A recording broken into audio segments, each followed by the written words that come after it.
When I reviewed the SteelSeries Siberia V3 headset sometime earlier this year or late last year, I kind of enjoyed it because it had a flat, neutral soundstage that sounded a lot like my reference monitor headphones that I use for editing videos, in that it did not color the sound at all. It was super flat and just sounded as natural as could be. However, a lot of you all expressed concern that it wasn't warm enough, that there wasn't enough oomph to it, not enough punchy bass, not enough just warmth in the mid-ranges, and that it was just too soft and weak. And I kind of understand that perspective, and apparently so did SteelSeries, as they listened to the fan feedback and have refreshed their SteelSeries Siberia V2 headset as the SteelSeries Siberia 200. And so I'm here to review this today.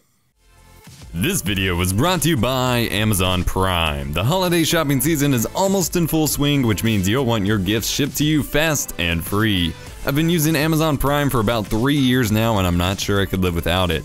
Check the link in the description below for your 30-day free trial, which will cover the entire month of November, including Prime-only sales on Black Friday and Cyber Monday, along with their other benefits such as streaming music, movies, and TV shows, and frankly a plethora of other things. Check the link in the description to learn more. SteelSeries also refreshed their rival mouse as the Rival 100 and sent me both this headset and the mouse to review. The mouse review will be in another video on the channel, so make sure you're subscribed for that. The SteelSeries Siberia 200 that I own is actually the Alchemy Gold version. They did do a few different color options for it. Typically, black was their standard for the Siberia headsets, but they've done a few different color jobs with it, and they look pretty good. They're nothing as colorful as the Razer Kraken headsets, but we can forgive them for that. Overall, the SteelSeries Siberia 200 is definitely an experience in terms of listening and your audio, just overall experience. It's an experience of its own, different from any other headphone that I've used. It sounds really, really good. Let's talk about build quality first. Overall, it is the same kind of layout as you would come to expect from previous SteelSeries Siberia headset. It does have the elastic suspension style headband. However, disappointingly, this is built to fit a very, very small head. I did not have any trouble fitting the Siberia V3 on my head as far as I can remember and as far as I can test with the one that I have now. But this one feels a little flimsy in terms of the suspension band. The suspension cords are very loose, the band bounces around and just does not feel secured in place very well. And to actually fit it over top of my head, the band itself is hitting the top wires and it just doesn't actually fit my big head. Normally this wouldn't surprise me, but I've had a lot of great luck, especially with these types of headsets and any headset that I've tried from SteelSeries, fitting my head greatly, and this one's not even close. It is still the open back design with the pleather ear cups here, and they're angled in a bit of a weird way that causes me to feel like I'm going to break the headset at some point, because they're angled in to kind of curve with your head, which in theory is actually great, as it actually fits very comfortably in that manner. But I'm used to swivel ear cups and the angle just feels like they're not fit into place right. And if you try to put them on headset stands that are built for totally flat profile ear cups, they're not actually going to fit on there right. And so you got to be careful not to twist it too much. I did have mine crack a little bit. I haven't seen any visible damage, but it made some weird crack pop noise. And that was very concerning. What is impressive about this suspension system though is the actual padding on top. Instead of just being the leather band through and through, they actually have some cloth padding on the inside of the leather band, which is actually quite comfortable. I'm not sure you really notice as long as you have hair on the top of your head, but it's still a nice touch nonetheless. Once again, the microphone does retract into the left ear cup and is totally, adjustable, poisable. You can put it in any direction you want and keep it away from your mouth and then roll it up into the ear cup whenever you're not done. This is very easy to, or whenever you are done. This is very easy to do, does not seem to provide any resistance, and does not feel like it's at risk of breaking. I think I ran into an issue with that with the previous one where it just felt like it wasn't very good quality when I'm pushing it in there. This one actually feels really, really good. The color accents are great. As I said before, this is obviously just a cosmetic thing, not something you're ever going to notice when you're wearing the headset, but it's still cool to see the color accents nonetheless. They went with a different cable style from the SteelSeries Siberia V3. On the V3, they had a short cable that broke off into a 4-pin or 4-pole 3.5mm connector for your tablet, smartphone, Xbox controller, etc. But then you had to use the adapter cable, which was like 6 feet more of cable to split it off into your microphone and headphone 3.5mm connections. And that was a little weird and just became a big spaghetti monster mess. So instead they went with about a 4-foot standard 3.5mm cable that splits off into the two microphone and headphone ports, and then they give you a little dongle to split them together into the 4-pole connection to hook up to your smartphone, tablet, Xbox, PS3, etc. Speaking of which, this does work if you plug it into the controllers of both the PlayStation 4 and the Xbox One. I've tried it with both now. It sounds absolutely great for game, party chat, etc. on the PlayStation 4. However, on the Xbox One, it is extremely quiet. Now, I do believe this is the fault of the Xbox One, as there's been a lot going around about how weirdly they've engineered the audio out on the controller of the Xbox One. It seems to be a total mess, and it makes even like recording game chat just not possible at all. So I'm going to blame this on the Xbox One, but keep that in mind if you're buying it to use on the Xbox One. It will be very, very quiet if you're planning on plugging it into the controller itself.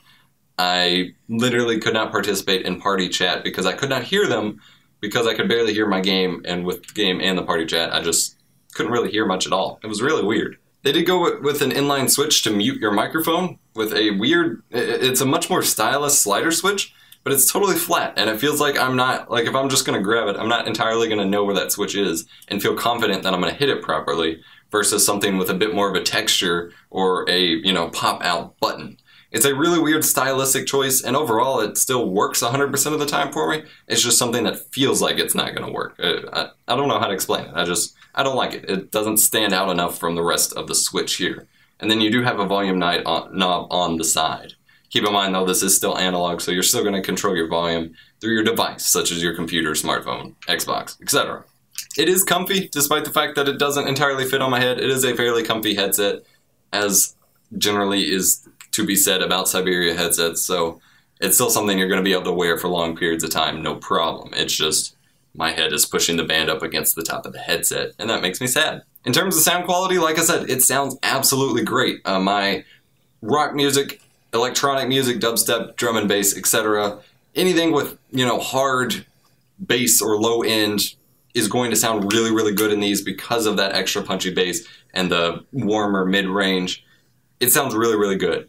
Even for higher pitch stuff, it still sounds pretty decent. It's not going to be, a lot of that detail gets lost when you don't have a flat sound profile, so it's not going to be 100% accurate, but it does sound really, really good. And like I said, it's truly an experience to put it on and hear stuff, especially compared to the previous headset, as it has its own just profile and coloration of its own to the sound.